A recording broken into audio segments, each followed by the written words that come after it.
तब वो उस मौके के टाइम पे बीजेपी कुछ ऐसा फ्लैशबैक की तरीके से ऐसा वो कभी हिंदू कार्ड खेलती है, कभी हिंदुत्व की बात करती है। हिंदू और हिंदुत्व को जानते नहीं। अब देखिए हिंदुत्व की फिलॉसफी क्या है, वो कहता है एकम सत विप्राह बहुधा वदन्ति। कभी पब्लिक को लुभाने के लिए कभी बड़े बड़े वादे करती है। बट अजमेर में बीजेपी 25 सालों से आ रही है, क्या कारण रहा जो कांग्रेस नहीं आ पा रही है? अजमेर के अंदर जो अजमेर के 25 सालों से जो अजमेर के जो विधायक है, एक्चुअली क्या है, अजमेर की जनता खुद को सबको उनको सफाई भी चाहिए, अजमेर की जनता को सब काम भी चाहिए, परंतु जब उनको हाथ में राइट्स आता है, जब उनको मौका मिलता है कि वो परिवर्तन लेकर आए, और जब इलेक्शंस के बाद में जब वापस ग्राउंड के अंदर काम करने की बात आती है, तब बीजेपी वापस सब चीज़ों को भूल जाती है। और अजमेर की जो भोली वाली जनता है, उस जनता को बीजेपी के लोगों को बहुत तरीके से मैनिपुलेट करना आता है। अजमेर के विकास के लिए और अजमेर की हक की लड़ाई के लिए अगर जेल जाना पड़ा तो मैं जाऊंगा, इसके बारे में क्या कहना चाहते हैं? जिस तरीके से आप लोग देख रहे हो मेरे को कि मैं जिस तरीके से मेरी पूरी यूथ कांग्रेस की टीम के साथ में और जनता के साथ में जिस तरीके से हम लोग जनता के लिए हम लोग सड़कों पर उतर के लड़ाई कर रहे हैं, तो हमको बिल्कुल भी एक सेकंड के लिए भी हमारे मन में इस तरीके से कोई शंका नहीं है कि अगर जिस तरीके से पूरे देश के अंदर नरेंद्र मोदी जी के दिशा निर्देशों पे जो बीजेपी के लोग चल रहे हैं, बीजेपी के नेता जो चल रहे हैं, और जिस तरीके से कभी भी वो ईडी का और सीबीआई का छापा मार देते हैं, तो उसी तरीके से कभी अजमेर के अंदर जनता के हितों की लड़ाई लड़ने के लिए कभी अजमेर का प्रशासन या बीजेपी के नेता या बीजेपी के मंत्री हम लोगों को जेलों में भी डालेंगे, अगर तो उसमें जेलों में भी डालने के लिए हमको कोई विपत्ति नहीं है, कोई परेशानी नहीं है। हम एक बार नहीं 100 बार अजमेर की जनता के हितों के लिए, अजमेर के विकास के लिए जेल में जाने के लिए तत्पर रहेंगे। नमस्कार, मैं जर्नलिस्ट नेहा। मैं आज एक ऐसे युवा चेहरे के साथ मौजूद हूँ जो युवा राजनीति, जमीनी संघर्ष और संगठन का प्रतिनिधित्व करते हैं। आज हम बात सिर्फ पार्टी की नहीं करेंगे, बल्कि अजमेर के युवा, शिक्षा, बेरोजगारी, अजमेर की समस्या और उस सिस्टम की करेंगे जिससे युवा सवाल पूछ रहे हैं। मोस्ट वेलकम अजमेर शहर के युवा कांग्रेस जिला अध्यक्ष मोहित मल्होत्रा जी। आपकी राजनीति जर्नी के बारे में बताइए। राजनीति जर्नी मतलब मेरा जो फर्स्ट इलेक्शन रहा है वो जनरली है ना गवर्नमेंट कॉलेज के अंदर मैंने स्टूडेंट्स यूनियन का इलेक्शन लड़ा था।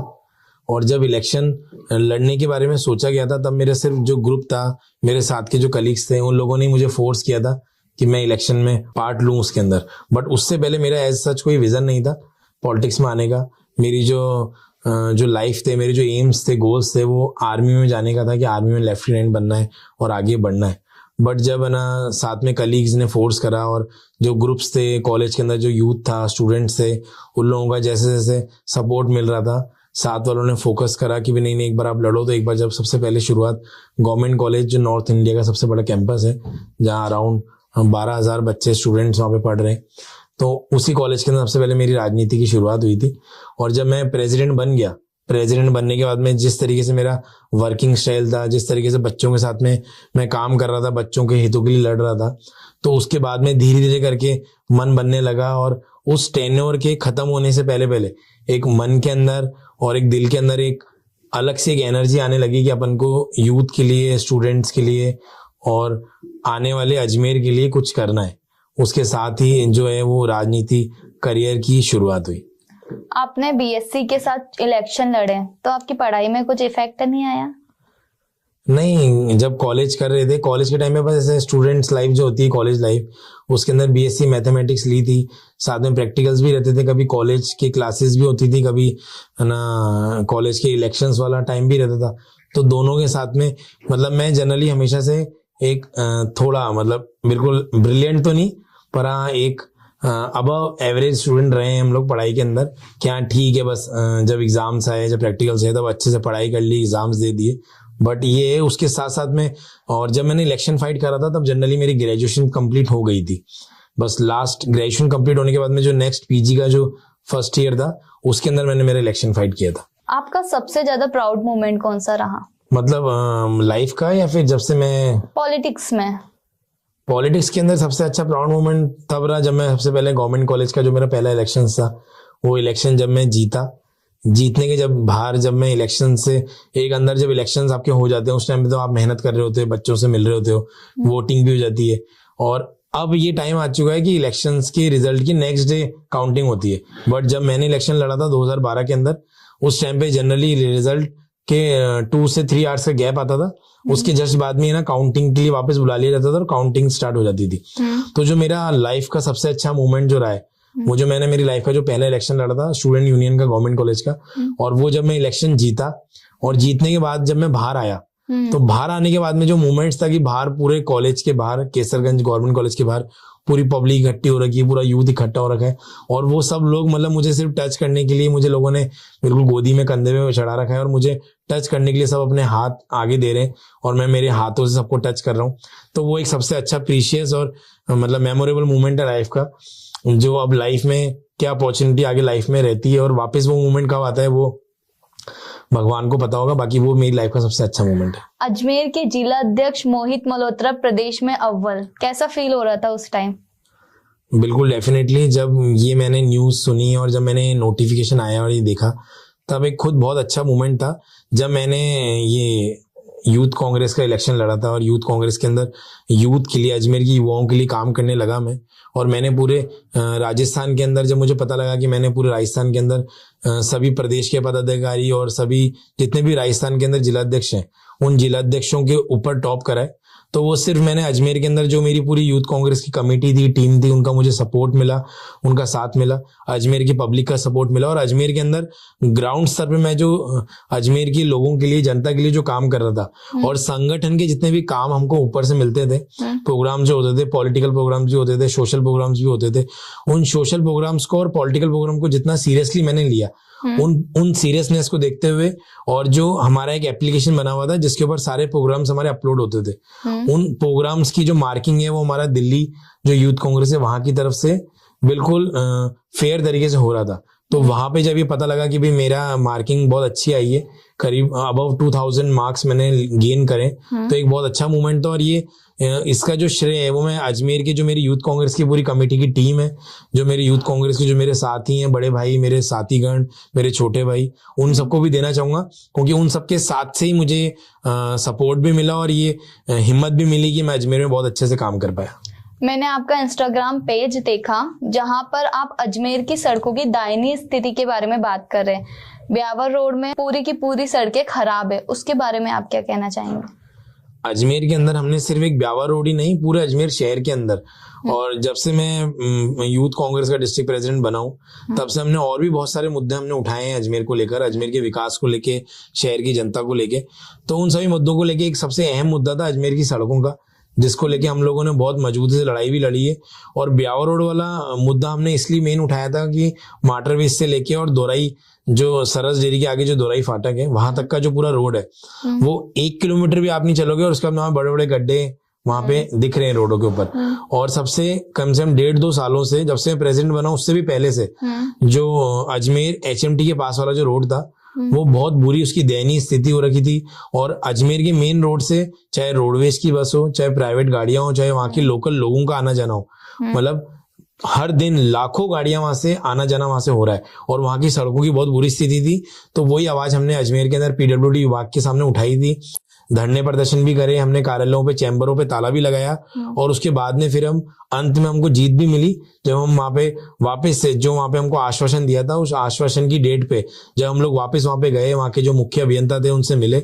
तो उनसे मिलने के बाद में उन्होंने हमको वर्क ऑर्डर दिए। वर्क ऑर्डर के साथ में आज वहां पे काम स्टार्ट हो चुका है, जिसमें अभी कुछ दिनों पहले ही हमने उसका वीडियो भी शेयर किया था सोशल मीडिया के माध्यम से कि वहां पे JCB लगा के और PWD के द्वारा वहां पे काम स्टार्ट कर दिया गया है। अजमेर की बस स्टैंड की हालत भी बहुत ज्यादा जर्जर हो रही है, आपने उसका भी विरोध किया था।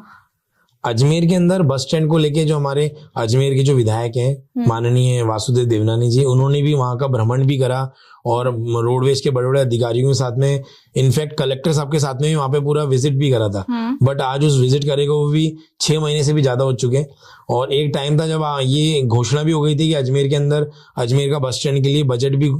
जो है सैंक्शन हो चुका है और बस वहां पे बस स्टैंड का काम स्टार्ट होने वाला है बारिशों के बाद। परंतु बारिश निकल चुकी है और बारिशों को निकलने के बाद में सर्दियां भी निकल गई और वापस बहुत जल्दी गर्मी आने वाली है, परंतु अभी तक भी बस स्टैंड का काम स्टार्ट नहीं हुआ। ये अजमेर के प्रशासन की और अजमेर की जो नेता है उनकी नाकामियों का असर है उनकी नाकामियां दिख भी रही है अजमेर की जनता को भी, और यूथ कांग्रेस ने भी इसके ऊपर आवाज उठाई थी और आने वाले दिनों में फिर वापस आवाज उठाएगी। और अजमेर का जो बस स्टैंड है, वो अजमेर एक शहर पूरे देश में नहीं पूरे विश्व में जाना पहचाना जाता है। अजमेर के अंदर हमारा हिंदुओं का सबसे बड़ा तीर्थ पुष्कर है। अजमेर के अंदर जो मुस्लिम समाज से जो लोग हैं, जहाँ पे हिंदुओं के भी लोग जाते हैं, दरगाह है मानी हुई। तो अजमेर के अंदर पूरे देश विदेश से पर्यटक की दृष्टि से भी बहुत लोग आते हैं, कोई बस पर से। आप दरगाह के साइड देखोगे वहां पे साफ सफाई की व्यवस्था बिल्कुल भी नहीं है। हाँ जी, तो अजमेर को मैं इस सभी व्यवस्थाओं को लेके, जैसे आपने जो भी बात छेड़ी कि अजमेर के अंदर आपने बताया, सड़कों को लेके बताया, बस स्टैंड को लेके बताया, अभी आपने साफ सफाई के बारे में वैसे जिक्र करा। सबसे पहले मैं कहना चाहूंगा कि अजमेर शहर स्मार्ट सिटी के नाम दर्ज है। अजमेर के अंदर हमारे नरेंद्र मोदी जी ने 2014 के अंदर अजमेर को पूरे विश्व के अंदर सबसे पहले अजमेर की जो मान्यता प्राप्त है, जो ख्याति प्राप्त है, उसी को देखते हुए नरेंद्र मोदी जी ने पूरे देश के अंदर सबसे पहले अजमेर को स्मार्ट सिटी का दर्जा दिया। और इसी अजमेर के अंदर 2000 करोड़ का फंड भी मिला। वो फंड अजमेर के अंदर इंफ्रास्ट्रक्चर को लेकर भी था, नगर निगम की सफाइयों को लेकर भी था, सड़कों को लेकर भी था, परंतु वो सिर्फ कागजों में ही रह गया, वो धरातल पे नहीं उतरा। इसीलिए बार बार यूथ कांग्रेस को कभी नगर निगम के पास जाके प्रदर्शन करना पड़ता है सफाइयों को लेके, कभी पीडब्ल्यूडी के पास में जाना पड़ता है। और जो भी आपने बात बोली नगर निगम को लेकर, सफाइयों को लेकर कि दरगाह क्षेत्र के अंदर सफाइयां नहीं रहती, उसके लिए दरगाह क्षेत्र के कुछ लोग लगातार नगर निगम के अंदर जाके और नगर निगम के पार्षदों को, अधिकारियों को इस चीज के बारे में चेताते रहते हैं कि अजमेर के अंदर दरगाह क्षेत्र के अंदर सफाइयों की बहुत बुरी हालत है, परंतु प्रशासन कानों में रुई डाल के बैठ चुका है और प्रशासन इस चीज को देखना ही नहीं चाहता। बट अजमेर में बीजेपी 25 सालों से आ रही है, क्या कारण रहा जो कांग्रेस नहीं आ पा रही है?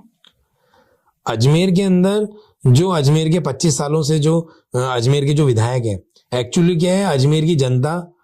खुद को, सबको, उनको सफाई भी चाहिए, अजमेर की जनता को सब काम भी चाहिए, परंतु जब उनको हाथ में राइट्स आता है, जब उनको मौका मिलता है कि वो परिवर्तन लेकर आए, तब वो उस मौके के टाइम पे बीजेपी कुछ ऐसा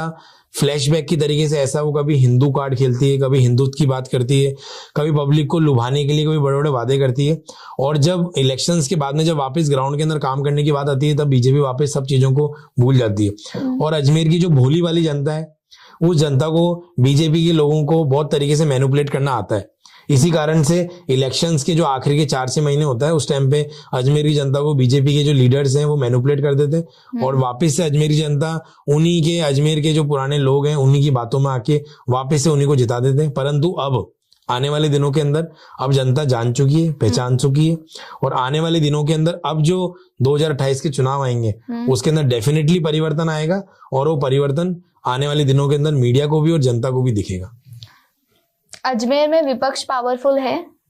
बिल्कुल, अजमेर के अंदर विपक्ष बिल्कुल पावरफुल है, और विपक्ष की बात करते हैं तो यूथ कांग्रेस बहुत मजबूती से अपनी भूमिका निभा रहा है। जब से बीजेपी सत्ता में आई है, अजमेर के अंदर आई हो चाहे राजस्थान के अंदर आई हो, अजमेर यूथ कांग्रेस बेखूबी तरीके से सड़कों पे उतर के, चाहे वार्ड की बात हो, चाहे विधानसभा की बात हो, चाहे अजमेर शहर की बात हो, चाहे जिले की बात हो, चाहे राजस्थान की बात हो, अजमेर यूथ कांग्रेस बहुत मजबूती से अपना विपक्ष की भूमिका निभा रहा है, और मजबूती से लड़ना पड़ रहा है तो अधिकारियों से लड़ते भी हैं, और जहां पे हमको हमारी बात प्यार से मनवानी पड़ती है जनता के हितों के लिए, वहां से यूथ कांग्रेस मजबूती से मनवाती भी है। अजमेर के विकास के लिए और अजमेर की हक की लड़ाई के लिए अगर जेल जाना पड़ा तो मैं जाऊंगा, इसके बारे में क्या कहना चाहते हैं? जिस तरीके से आप लोग देख रहे हो मेरे को कि मैं जिस तरीके से मेरी पूरी यूथ कांग्रेस की टीम के साथ में और जनता के साथ में जिस तरीके से हम लोग जनता के लिए हम लोग सड़कों पे उतर के लड़ाई कर रहे हैं, तो हमको बिल्कुल भी एक सेकंड के लिए भी हमारे मन में इस तरीके से कोई शंका नहीं है कि अगर जिस तरीके से पूरे देश के अंदर नरेंद्र मोदी जी के दिशा निर्देशों पे जो बीजेपी के लोग चल रहे हैं, बीजेपी के नेता जो चल रहे हैं, और जिस तरीके से कभी भी वो ईडी का और सीबीआई का छापा मार देते हैं, तो उसी तरीके से कभी अजमेर के अंदर जनता के हितों की लड़ाई लड़ने के लिए कभी अजमेर का प्रशासन या बीजेपी के नेता या बीजेपी के मंत्री हम लोगों को जेलों में भी डालेंगे अगर, तो उसमें जेलों में भी डालने के लिए हमको कोई विपत्ति नहीं है, कोई परेशानी नहीं है। हम एक बार नहीं 100 बार अजमेर की जनता के हितों के लिए, अजमेर के विकास के लिए जेल में जाने के लिए तत्पर रहेंगे। अजमेर की भूल कमल का फूल। अजमेर की भूल कमल का फूल, ये बात बिल्कुल सच है, और ये नारा हमने उस दिन दिया था जिस टाइम पे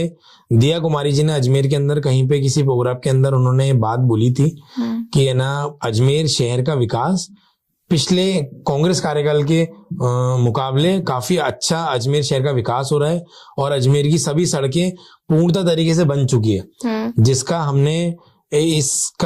उनका जो उन्होंने एक वर्जन दिया था, बाइट दी थी कहीं पर इस प्रोग्राम के अंदर, तो उसका हमने विरोध करते हुए हमने अजमेर के अंदर जो शहर के मुख्य मार्ग है वहां पे हमने नारा दिया था कि बीजेपी को जो वोट देके अजमेर की जनता ने बहुत बड़ी भूल करी है। वो इसीलिए कि भी है ना, अजमेर शहर के अंदर जिस तरीके से शहर के विकास के बड़े बड़े वादे बीजेपी के विधायकों ने और बीजेपी के नेताओं ने करे थे, वो धरातल पे वो वादे पूरे नहीं हो पाए। और धरातल के अंदर आप खुद देखते हो, चाहे सफाई की बात हो, चाहे स्वच्छता की बात हो, चाहे अजमेर के विकास की बात हो,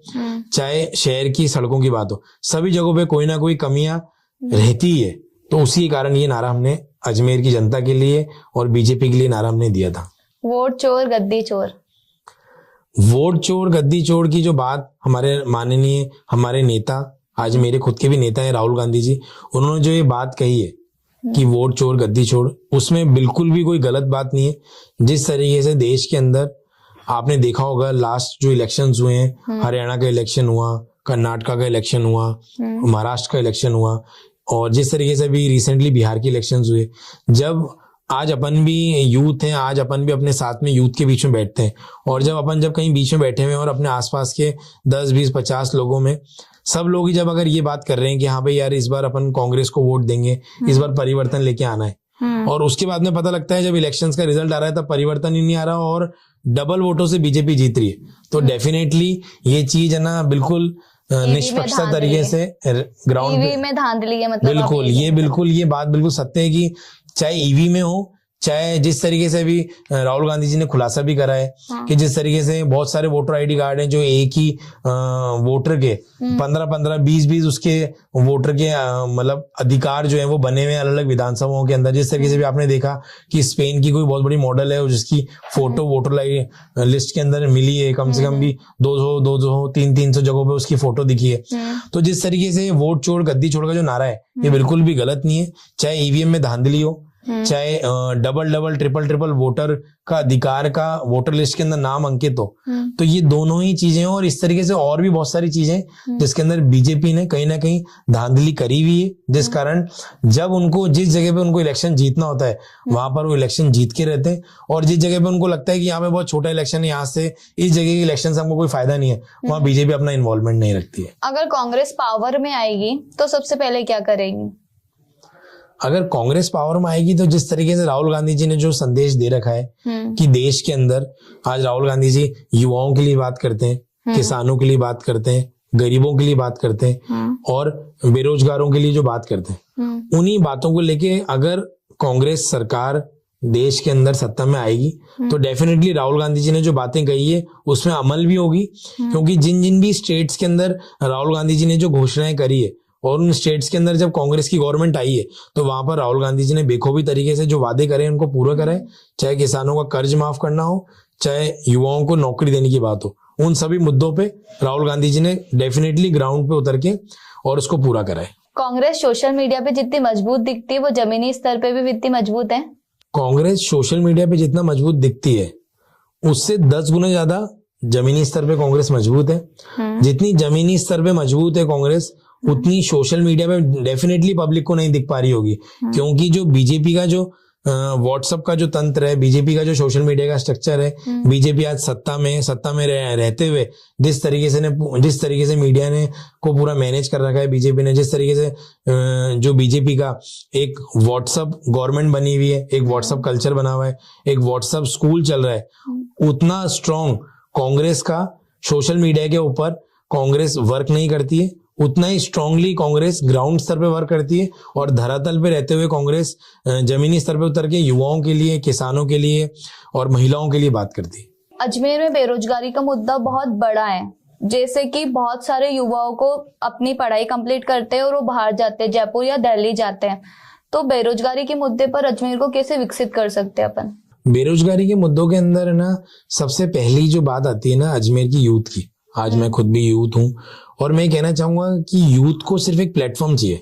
अगर यूथ सेल्फ एम्प्लॉयड होकर भी काम करना चाहता है, तो बहुत सारे यूथ होते हैं जिनको सेल्फ एम्प्लॉयड होकर काम करना पसंद है कि मेरे को मेरा खुद का बिजनेस करना है, मेरे को मेरा छोटा एक स्टार्टअप स्टार्ट करना है। और एक तरफ होता है कुछ यूथ होता है जिनको रिस्पॉन्सिबिलिटीज नहीं लेनी होती और उनको एज अ जॉब वाले कल्चर में रह के अपनी जॉब के लिए कहीं अच्छी जगह पे जॉब करके और अपना आगे वाली लाइफ को बढ़ाना होता है। तो अजमेर की अगर हम बात करते हैं तो एक तरफ तो जिस तरीके से जो लास्ट 2014 से बीजेपी की गवर्नमेंट है और बीजेपी गवर्नमेंट ने, मोदी जी ने स्टार्टअप की बात करी, स्टार्टअप को लेके बहुत सारे लोन्स की भी घोषणा करी, परंतु सिर्फ जो घोषणाएं होती है युवाओं के लिए, यूथ के लिए, वो सिर्फ कागजों में ही होती है। जब ग्राउंड स्तर पे कोई भी यूथ अगर किसी बैंक के अंदर किसी डिपार्टमेंट में जाता है कि मेरे को वही लोन चाहिए, तो उनको लोन देने के लिए जितने भी नियम कायदे कानून गवर्नमेंट लगा देती है, वो नियम कायदे कानूनों के अंदर वो स्टूडेंट या वो यूथ आ ही नहीं पाता और उस कारण उसको लोन मिल नहीं पाता। और अगर रही बात अजमेर की, तो अजमेर के अंदर कोई सी भी गवर्नमेंट हो, उस गवर्नमेंट को अजमेर के लिए या तो यहाँ का कोई ऐसा अच्छा इंफ्रास्ट्रक्चर डेवलप करना चाहिए जिससे कि अजमेर के यूथ को यहाँ पे सेल्फ एम्प्लॉयड होने के नाते कोई अपना छोटा स्टार्टअप बिजनेस वो स्टार्ट करते हैं तो उनको यहाँ से अच्छा पब्लिकली फ्रूटफुल मिल सके। और या फिर यहाँ पे अजमेर के अंदर बड़ी बड़ी कंपनीज, जो जितनी भी MNC कंपनीज हैं, उनको यहाँ पे अजमेर के अंदर आना चाहिए। उन कंपनीज को गवर्नमेंट अच्छी एड देना चाहिए जिससे कि वो कंपनीज अजमेर के अंदर अपना इंफ्रास्ट्रक्चर डेवलप करे, अजमेर के अंदर अपना सेटअप प्लान करे, जिससे कि अजमेर के आसपास के जो गांव हैं, जो अजमेर के आसपास के जो छोटे नगर निगम हैं, छोटे नगर निकाय हैं, जो कस्बे हैं, वहां के लोग अजमेर आके अपना आगे वाला भविष्य का जीवन यापन कर सके और अजमेर के अंदर उनको अच्छी अपॉर्चुनिटी मिल सके। और जैसे गवर्नमेंट अजमेर के अंदर बड़े गवर्नमेंट्स के सेटअप्स लगाएगी, अजमेर के अंदर बड़े प्राइवेट के इंफ्रास्ट्रक्चर लगाएंगे, तो वैसे ही उनको आगे जॉब्स के लिए, उनको डेवलपमेंट के लिए आगे यूथ की जरूरत होगी और यूथ की जरूरत होगी तो डेफिनेटली उनको आगे रोजगार के लिए भी जगह मिलेगी। विपक्ष इसके लिए क्या कर रहा है? विपक्ष इसके लिए जो बीजेपी की नाकामियां हैं, उस नाकामियां को कांग्रेस मजबूती से, हमारे नेता प्रतिपक्ष है राजस्थान के टीकाराम जूली जी, हमारे प्रदेश अध्यक्ष जी है गोविंद सिंह जी डोटासरा जी, साथ ही हमारे राजस्थान के बड़े गिद्दावर नेता हैं अशोक गहलोत जी, युवाओं के जो प्रेरणा स्रोत हैं सचिन पायलट जी, ये सभी नेता विपक्ष की भूमिका निभाते हुए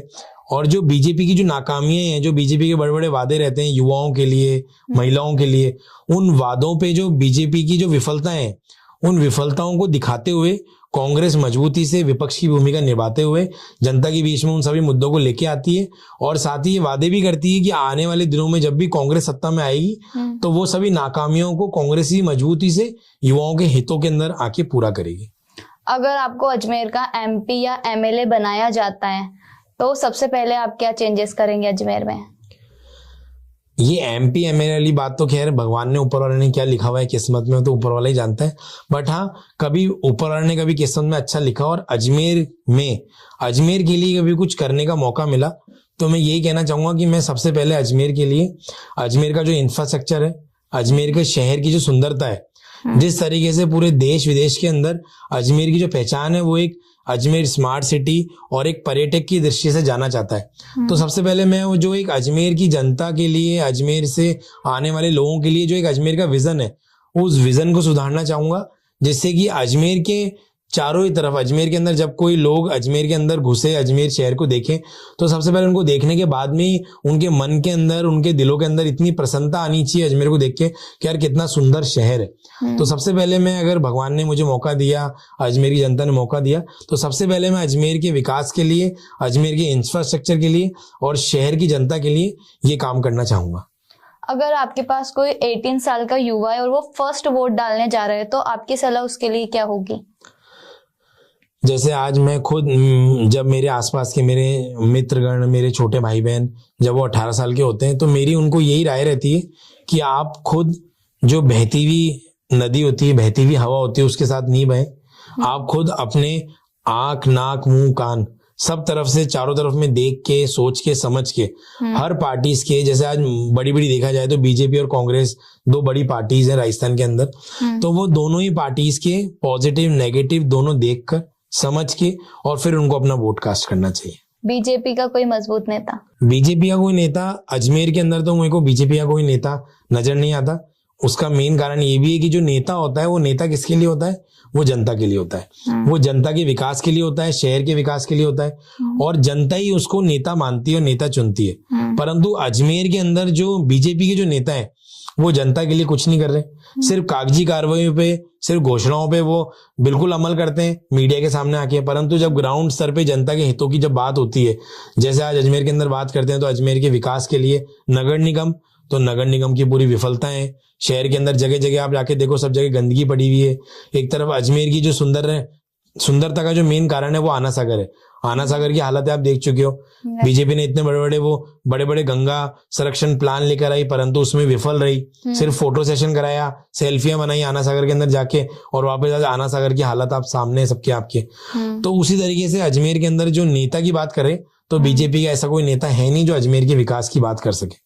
आज तक आपने अजमेर के लिए क्या क्या काम किया? जब से मैं अजमेर के अंदर स्टूडेंट पॉलिटिक्स के अंदर आया हूँ, तो जब मैं गवर्नमेंट कॉलेज का प्रेसिडेंट था तो मैंने अजमेर में एज अ प्रेसिडेंट रहते हुए मैंने अजमेर के स्टूडेंट्स के विकास के लिए जो स्टूडेंट्स का जो फंड आता था उस फंड को सही तरीके से यूज करे प्रिंसिपल। कॉलेज के अंदर जो कैंटीन थी, जो लाइब्रेरी थी, जो कॉलेज के अंदर लैब्स बनी हुई थी, उन सब लैब्स के अंदर स्टूडेंट्स के हितों के अंदर मैंने कॉलेज के अंदर बहुत काम करा है। और आज जब मैं अजमेर के अंदर यूथ कांग्रेस का डिस्ट्रिक्ट प्रेसिडेंट हूँ और युवाओं की और शहर के विकास की बात करता हूँ, तो हमने अजमेर के अंदर स्मार्ट सिटी के तहत आने वाले बहुत सारी जगह, नगर निगम को लेके, सड़कों को लेके, आना सागर की सफाई को लेकर हमने बहुत सारे मुद्दों पे काम किया, जिसमें नगर निगम ने कई बार हमारी जो वाजिब मांग थी उनको उन्होंने पूरा भी करा। और हाल ही में हमने रिसेंटली, अभी मुश्किल से कोई 2 या 3 दिन पहले ही हमने अजमेर की सड़कों को लेके बहुत बड़ा प्रदर्शन भी किया था, जिसके अंदर पीडब्ल्यूडी ने हमारी बात को मानते हुए अजमेर की शहर की जो मुख्य मार्ग थे, जहाँ पे कई सालों से बहुत बड़े बड़े गड्ढे हो रखे थे, उनका निर्माण कार्य शुरू करा दिया गया और इनफैक्ट सड़कें बन के तैयार भी हो चुकी है। और नगर निगम के अंदर भी अभी हमने शहर के अंदर बहुत सारे चौराहे ऐसे हैं जो अंधेरों में डूबे हुए हैं, जिसके लिए अभी हमने ज्ञापन भी दिया था नगर निगम के अंदर, जिसके अंदर भी हमको ये आश्वासन दिया है कि आपको आने वाले 7 दिनों के अंदर नगर निगम की जितनी भी एरिया उन सबके अंदर लाइटों की व्यवस्था भी आपूर्ति करके पूरी कर दी जाएगी। अगर विपक्ष मजबूत हो तो सरकार से काम करवा सकता है, इसमें आपके क्या विचार है? डेफिनेटली बिल्कुल सही बात होती है। सबसे पहली बात होती है इसके अंदर, अगर सरकार काम करना चाहती है, अगर कोई भी सरकार हो, बीजेपी की हो, कांग्रेस की हो, अगर सरकार काम करना चाहती है और उस चाहत के सामने अगर विपक्ष कोई मांग को लेकर अगर सरकार के समक्ष रखता है, चाहे युवाओं की बात हो, चाहे शहर के विकास की बात हो, चाहे बुजुर्गों की बात हो, चाहे महिलाओं की बात हो, और विपक्ष उस मुद्दे को मजबूती से सरकार के सामने रखता है और सरकार काम करना चाहती है, तो डेफिनेटली सरकार उस काम को करेगी। परंतु अगर सरकार नकटों की तरह बैठी हुई है और विपक्ष की जो मांग है उसको, का कहना है कि सिर्फ सरकार या नेता ओनली सिर्फ मुद्दे उठाते हैं, सॉल्यूशन नहीं करते हैं। ये बात, मतलब मैं इस बात पे डिसएग्री करता हूँ, क्योंकि जिस तरीके से मैंने ये बातें देखी है, अगर विपक्ष के रूप में कोई भी सरकार अगर काम कर रही है विपक्ष के रूप में, तो डेफिनेटली उनकी मन की मंशा जो है वो काम कराने की ही है और वो खुद मुद्दा उठा के उसको सोल्यूशन निकालने पे उसकी मांग रहती है। परंतु कई बार क्या होती है, सरकार काम करना नहीं चाह रही होती है, जो जनता के सामने ऐसा लगता है कि सिर्फ नेता मुद्दा उठा रहे हैं पर उसका सोल्यूशन नहीं निकल पा रहा, पर एक्चुअली में ये होता है कि सरकार काम ही नहीं करना चाहती होती है। और इसलिए विपक्ष अगर कितना ही धरना दे दे, प्रदर्शन कर ले, ज्ञापन दे दे, सड़कों में बैठ जाए, परंतु सरकार जब काम ही नहीं करना चाहेगी तो विपक्ष भी अपनी भूमिका निभा के क्या करेगी। परंतु विपक्ष को रहना चाहिए, विपक्ष को मजबूती से अपनी भूमिका निभानी चाहिए और जनता के सामने उस सरकार की विफलताओं को दिखाना चाहिए। अपने आप को पॉलिटिक्स में कहाँ पे देखना चाहते हैं? पॉलिटिक्स के अंदर मैं अपने आप को देखना चाहूंगा कि भी अजमेर के अंदर जिस तरीके से हम लोग ग्राउंड पे काम करते हैं, उस तरीके से मैं ये देखना चाहूंगा कि अजमेर के अंदर कभी मैं निकलूं शहर में फ्यूचर के अंदर,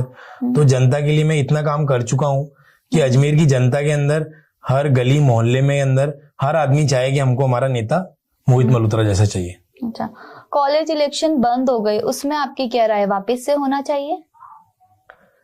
मैं खुद कॉलेज का नेता रहा हूँ, कॉलेज के अंदर प्रेसिडेंट रहा हूँ, तो मैं यही चाहूंगा कि जो कॉलेज के इलेक्शंस हैं वो होने चाहिए। कांग्रेस शुरू से ही, कांग्रेस हमेशा स्टूडेंट पॉलिटिक्स को सपोर्ट करती है और बीजेपी हमेशा स्टूडेंट पॉलिटिक्स को रोकती है। और वो इसलिए भी कि बीजेपी की जो नीति रही है वो ऐसी रही है। अभी आपने देखा होगा कुछ दिनों पहले ही अमित शाह जी का भी ऐसा कुछ बयान आया था कि देश के अंदर इंग्लिश जो है वो बंद होनी चाहिए और युवाओं को है ना हिंदी की तरफ जाना चाहिए, परंतु आज जब हम डेवलपमेंट की बात करते हैं तो इंग्लिश की भी एक अलग प्राथमिकता है, हिंदी की भी अलग एक प्राथमिकता है। तो जिस तरीके से जो यूथ को आगे बढ़ने के लिए, जो यूथ को राइज करने के लिए, जनता के हितों के मुद्दों को उठाने के लिए जो एक पॉलिटिक्स की जो एक आवाज है कि जो नींव रखी जाती है, वो नींव रखी जाती है स्टूडेंट पॉलिटिक्स से। और स्टूडेंट पॉलिटिक्स ऐसी एक चीज है जो आदमी ग्राउंड स्तर पे स्टूडेंट्स के बीच में रहते हुए वो बहुत सारी चीजों में कॉलेज के प्रिंसिपल से, लेक्चरर से, बच्चों से, एक बच्चों के हितों के लिए लड़ाई लड़ता है। तो वहां से वो चीजों की लर्निंग सीखता है जिसको पॉलिटिक्स में जाना हो। जैसे जिस तरीके से आपने देखा होगा, जिसको आईएएस बनना है, जिसको इंजीनियर बनना है, तो उसके पेरेंट्स उसको 9-10 क्लास के बाद से उसको AI ट्रिपल ई की इंजीनियरिंग की कोचिंग कराना स्टार्ट करा देता है। तो उसी तरीके से जिसको पॉलिटिक्स का में अपना फ्यूचर बनाना है, तो उन स्टूडेंट्स के लिए जो छात्र राजनीति होती है वो एक लर्निंग्स होती है। तो छात्र राजनीति को, कोई सा भी राजनीतिक दल हो, उसको इसका सपोर्टिव रहना चाहिए, सपोर्ट करना चाहिए। और छात्र राजनीति को एक अच्छे तौर तरीके से, एक अच्छे इंफ्रास्ट्रक्चर के साथ में और अच्छे एक प्रारूप की तरीके से उसको बढ़ावा देना चाहिए। आप अजमेर युवा कांग्रेस के जिला अध्यक्ष हैं। आप कोई शहर के लिए डिसीजन लेते हैं तो कांग्रेस सरकार सुनती है आपकी? बिल्कुल। जैसे आज मैं यूथ कांग्रेस का डिस्ट्रिक्ट प्रेसिडेंट हूँ, जो मेरा संगठन है यूथ कांग्रेस, वहां से हम हमारा कोई भी अजमेर के अंदर कोई भी मुद्दा होता है या कोई हमारी मांग होती है, संगठन को लेके हो जाए या जिले को लेके आ जाए, तो हमारी बात को बिल्कुल सुना जाता है। हमारे संगठन के अंदर एक पूरा एक प्रोटोकॉल होता है कि मैं मेरी बात मेरे जो इंचार्ज है उनको बोलूं, मेरे इंचार्ज के थ्रू बात हमारे ऊपर तक जाती है और जो हमारे मुद्दे होते हैं उनको बिल्कुल ही ग्राउंड स्तर पे उसका पूरा इम्प्लीमेंट होता है। डिस्ट्रिक्ट लेवल पे कोई भी डिसीजन आप ले सकते हैं? बिल्कुल, हमको स्वतंत्र अधिकार होता है। मैं एज अ जिला अध्यक्ष, मैं मेरे संगठन को लेके, मेरे जिले के अंदर, मैं मेरे संगठन के अंदर मेरे को पूरे स्वतंत्र अधिकार होते हैं कि मैं इंडिपेंडेंट तरीके से मैं कोई भी डिसीजन ले सकता हूँ और किसी मुद्दे पे कितनी भी मजबूत लड़ाई लड़ सकता हूँ, जिसके अंदर मेरा संगठन और मेरे अजमेर शहर जिले के मेरे जो नेता हैं, मेरे जो विधायक हैं, वो सदैव संगठन के अध्यक्ष के साथ है या संगठन के अध्यक्ष होने के नाते या मेरे संगठन के कार्यकर्ता के रूप में ग्राउंड स्तर पे काम करने के नाते वो सदैव हमारे साथ रहते हैं। यूथ का परसेप्शन है कि कांग्रेस ओल्ड लीडर की पार्टी है। नहीं है, बिल्कुल गलत है। जिस तरीके से अभी आपने बताया, कांग्रेस के अंदर जो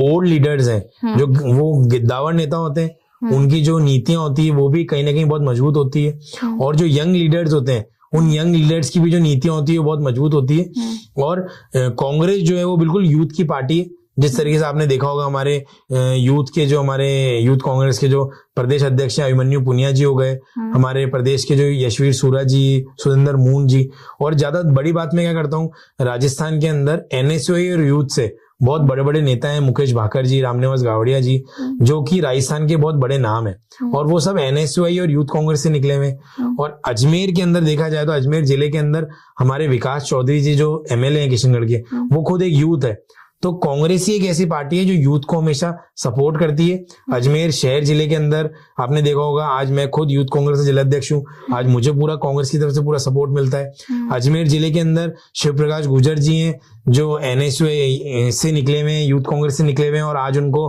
कांग्रेस ने प्रत्याशी बनाया नसीराबाद से। तो कांग्रेस ही ऐसी एक ऐसी पार्टी है जो इसके अंदर यूथ का भविष्य है। जो भी युवा अपने शहर के अंदर, प्रदेश के अंदर और देश के अंदर नेतागिरी करना चाहते हैं, राजनीति करना चाहते हैं, उनको बिल्कुल कांग्रेस का दामन थामना चाहिए। सचिन पायलट जी का, गोविंद सिंह डोटासरा जी का, जो यही एक युवा लीडर हैं जो यूथ को आगे बढ़ाते हैं। यूथ को आप क्या संदेश देना चाहेंगे? मैं यूथ को यही संदेश देना चाहूंगा कि जो भी हमारे अजमेर शहर का जो यूथ है, चाहे वो स्टूडेंट हो, चाहे वो यूथ कहीं सेल्फ एम्प्लॉयड हो, चाहे वो कहीं जॉब कर रहा हो, वो जिस भी क्षेत्र में अपना करियर बनाना चाहते हैं, वो मजबूती से, बेखूबी तरीके से लड़ाएं, निष्पक्षता तरीके से और मजबूती से निडर होके अपने क्षेत्र के अंदर अपनी लड़ाई लड़े।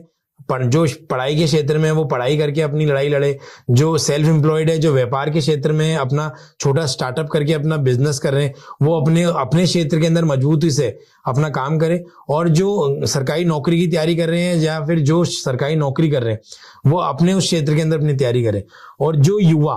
राजनीति में अपना भविष्य बनाना चाहते हैं, वो भी निष्पक्ष तरीके से, साफ सुथरी छवि के साथ में वो भी अपना कार्य करें, तो जरूर ऊपर वाला उनको सफलता देगा। कभी आपने सोचा है आप बीजेपी ज्वाइन करेंगे?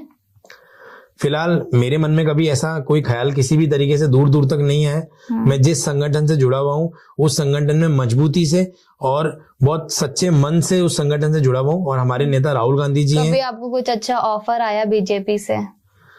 मैं कभी, मेरे मन में कोई ऐसा विचार नहीं आया, तो ऐसा ऑफर आने की कोई बात भी नहीं है, और कभी ऑफर आएगा भी तो इस तरह की कोई बात मेरे मन में कभी आती नहीं है। मैं जिस संगठन में हूँ और संगठन में रहते हुए, आज मैं कांग्रेस का, यूथ कांग्रेस का डिस्ट्रिक्ट प्रेसिडेंट हूँ, उससे पहले मैं एनएसयूआई का जिला अध्यक्ष रहा हूँ, तभी मैंने स्टूडेंट्स की लड़ाई लड़ी है। उससे पहले मैं छात्र संघ में, गवर्नमेंट कॉलेज का छात्र संघ अध्यक्ष रहा हूँ। तो कांग्रेस में रहते हुए मैंने कई पदों पे काम करा, बहुत मजबूती से काम करा मैंने, और संगठन के अंदर मुझे बहुत मजबूती से मेरे को पूरा समर्थन भी मिला। जो डोनाल्ड ट्रम्प चाचा है वेनेजुएला के राष्ट्रपति के साथ जो कर रहे हैं, भारत पे टैरिफ लगा रहे हैं, डेनमार्क को बोल रहे हैं ग्रीनलैंड मुझे वापस दे दो, ये सच में लोकतंत्र का पार्ट है कि डोनाल्ड ट्रम्प चाचा अपने आप को सुपर पावर समझ चुके? जिस तरीके से आप ये क्वेश्चन मेरे से पूछ रहे हैं, जिस तरीके से अभी डोनाल्ड ट्रम्प का आपने देखा ही होगा, मीडिया के माध्यम से हम सब ने देखा कि कभी वो देश के ऊपर टैरिफ लगा रहे हैं। जिस तरीके से अभी हिंदुस्तान पाकिस्तान का जब अभी युद्ध हुआ था, उस बीच के अंदर भी डोनाल्ड ट्रम्प का बहुत ज्यादा इन्वॉल्वमेंट रहा था। तो जिस तरीके से डोनाल्ड ट्रम्प जिस मानसिकता से वो डिक्टेटरशिप देश के अंदर फैलाना चाह रहे हैं, भारत के अंदर और पूरे विश्व के अंदर जो ये डिक्टेटरशिप चलाना चाह रहे हैं, जब हिटलर जैसा इस पूरे विश्व के अंदर वो ही नहीं रह पाया, हमारे देश के अंदर भी वो आया, जब हिटलर का ही राज नहीं चल पाया, तो डोनाल्ड ट्रम्प जैसे तो बहुत आएंगे और बहुत चले आएंगे। ये प्रकृति है, पर देश हिटलर दुनिया। ने दूसरा विश्व युद्ध करवा दिया था, तो क्या डोनाल्ड ट्रम्प तीसरा विश्व युद्ध करवा सकते हैं? ये तो, इसका जवाब देना तो मुमकिन नहीं है, पर जिस तरीके से डोनाल्ड ट्रम्प जो चाह रहे हैं, पर हमारे प्रकृति को देखा जाए तो जो आदमी इस नीतियों पे चलता है, जो डिक्टेटरशिप की नीतियों पे चलता है, तो उनका जो विनाश है वो निश्चित है। अब हमारा फन रैपिड फायर शुरू हो रहा है, जिसमें आपको एक वर्ड में या एक लाइन में आंसर देना है। राहुल गांधी लीडर या लर्नर? डेफिनेटली लीडर, वो हमारे देश के नेता हैं और मेरे खुद के नेता हैं। कॉलेज लाइफ या पॉलिटिक्स लाइफ? कॉलेज लाइफ के अंदर यूथ पॉलिटिक्स करने के बाद में आगे शहर के विकास के लिए और देश में पॉलिटिक्स करने के लिए ग्रोथ मिलती है। सोशल मीडिया या ग्राउंड पॉलिटिक्स? ग्राउंड पॉलिटिक्स पे काम करेंगे तो डेफिनेटली सोशल मीडिया तक पहुंच जाएंगे। पावर या प्रिंसिपल्स? प्रिंसिपल्स पे चलेंगे तो पावर अपने आप मिल जाएगी। सिस्टम चेंज या सिस्टम से फाइट?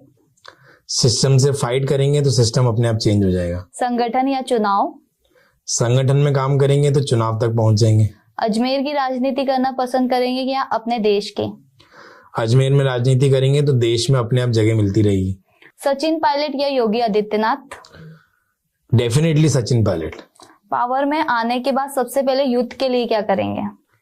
पावर में आने के बाद में यूथ के लिए एम्प्लॉयमेंट और शहर के विकास। अगर आपको देश की राजनीति करने को मिले तो उसमें आप कौन सा पद चुनेंगे?